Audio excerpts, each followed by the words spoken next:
Hi friends, இன்றைக்கி நம்ம பார்க்க போகிறது குதிரைவாலி அரிசியை வச்சு ஒரு டேஸ்டியான கிச்சடி தான் பண்ண போகிறோம். இந்த கிச்சடியை பார்த்திங்கன்னா குழந்தைங்கள்லேருந்து பெரியவங்க வரைக்கும் எல்லாருமே விரும்பி சாப்பிடுவாங்க.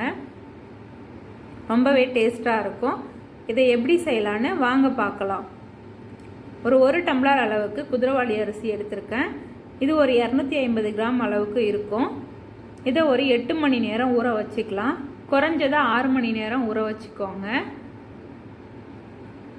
இதை கையால் நல்லா பிசைஞ்சு விட்டுட்டு நல்லா ஒரு 5லேருந்து 6 தடவை நல்லா கழுவி விடுங்க.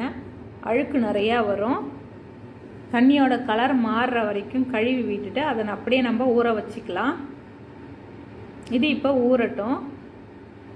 சிறுதானியத்தை நீங்கள் எந்தளவு ஊற வச்சு சாப்பிட்றீங்களோ அப்போ தான் அதோட சத்துக்கள் நமக்கு முழுமையாக கிடைக்கும். ஊற வைக்காமல் நீங்கள் சாப்பிட்டீங்க அப்படின்னா வயிறு சம்பந்தமான பிரச்சனைகள் வர்றதுக்கான வாய்ப்புகள் இருக்குது.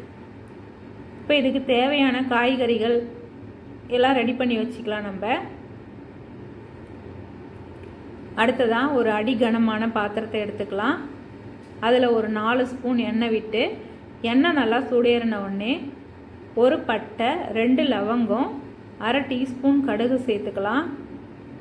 கடுகு நல்லா பொரிஞ்ச உடனே கொஞ்சமாக பெருங்காயத்தூள்,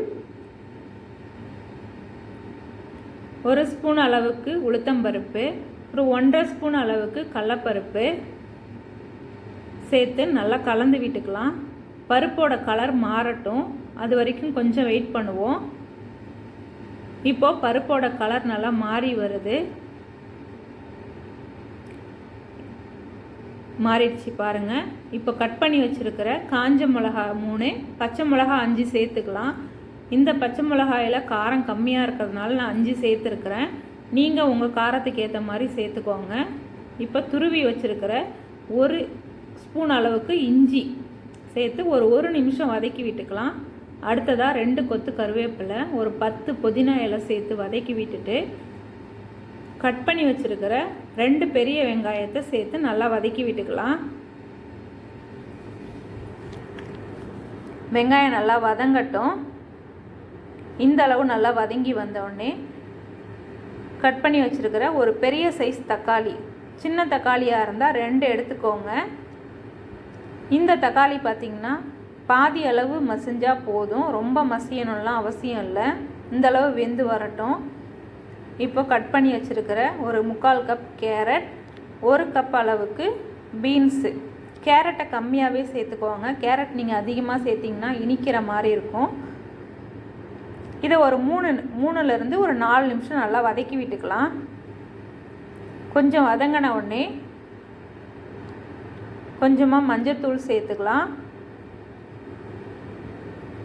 இப்போது வேக வச்ச பட்டாணி 1/2 கப் சேர்த்துக்கலாம். நான் 1 கப் அரிசி எடுத்திருக்கேன். அதுக்கு 3.5 கப் தண்ணி சேர்த்து தேவையான அளவு உப்பு சேர்த்து கொதிக்க விட்டுக்கலாம். 1 கப்புக்கு 3.5 கப் சேர்த்தா சரியாக இருக்கும். இப்போ தண்ணி நல்லா கொதிக்கட்டும். இதை ஒரு மூடி போட்டு மூடி வச்சுருவோம். இப்போ தண்ணி நல்லா கொதித்து வந்துடுச்சு. இப்போ ஊற வச்ச அரிசியை தண்ணி இல்லாமல் வடிகட்டி இதில் சேர்த்துக்கலாம்.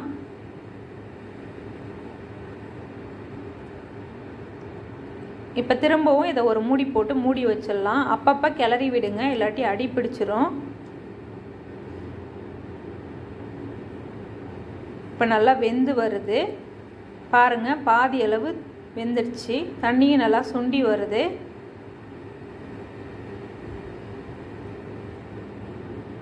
தண்ணி முழுசாக சுண்டி வர வரைக்கும் நீங்கள் வெயிட் பண்ணுங்கள். இப்போ அரிசி வெந்துருச்சான்னு நீங்கள் செக் பண்ணுறதுக்கு லைட்டாக கையில் தொட்டு இப்படி கையால் நசுக்கி பார்த்தீங்கன்னா, இன்னொரு விரலால் நசுக்கி பார்த்தீங்கன்னா அரிசி நல்லா மசிஞ்சு வரணும். இதுதான் வெந்துருச்சுன்னு அர்த்தம். இப்போ நல்லா அரிசி வெந்துருச்சு. இப்போ 1 ஸ்பூன் அளவுக்கு நெய்யும் 1 ஸ்பூன் அளவுக்கு தேங்காய் எண்ணெயும் சேர்த்துக்கலாம். பொதுவாக நம்ம கிச்சடி, உப்மா இதெல்லாம் தேங்காய் எண்ணெய் சேர்த்து செய்யும் போது டேஸ்ட் நல்லாயிருக்கும். இதை 1 நிமிஷம் நல்லா கிளறி விட்டுட்டு கட் பண்ணி வச்சுருக்கிற கொத்தமல்லி இலையை சேர்த்து கிளறிட்டு அடுப்பை ஆஃப் பண்ணிடலாம். இந்த அளவு தளதளன்னு இருக்கட்டும். ஏன்னா இது ஆறின உடனே அப்படியே கெட்டியாயிடும். இப்போது இதை மூடி போட்டு வச்சுட்டு 5 நிமிஷம் அப்படியே புழுங்க விட்டுருங்க. பாருங்கள், கொஞ்ச நேரத்தில் கொஞ்சம் கெட்டியாயிடுச்சு.